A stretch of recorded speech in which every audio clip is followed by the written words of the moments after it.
సీత, ఈ మధ్యనే మన ఏరియాలోకి ఎవరో కొత్త గ్యాంగ్ దిగారంట. చిన్న పిల్లల్ని నీలాంటి తింగరోల్ని మాయ మాటలు చెప్పి తీసుకెళ్లిపోతున్నారంట. కాబట్టి ఎవరేమిచ్చినా తీసుకోవద్దు, ఎవరిని నమ్మొద్దు.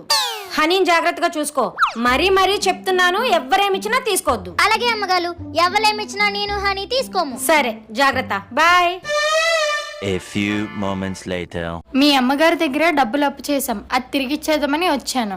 నాకు ఏ డబ్బులు వద్దు, నేను ఏ డబ్బులు తీసుకోను. అప్పు తీరుస్తానంటే వద్దంటారేంటండి? మా అమ్మగారు ఎవరేమిచ్చినా తీసుకోవద్దని చెప్పాలి. ముందు మీ లెక్కల నుంచి వెళ్ళిపోండి.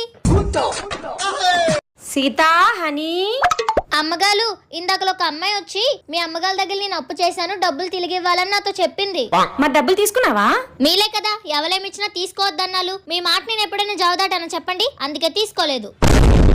వస్తే సీత, వాళ్ళు నిజంగానే మనకి డబ్బులు ఇవ్వాల్సిన వాళ్ళే.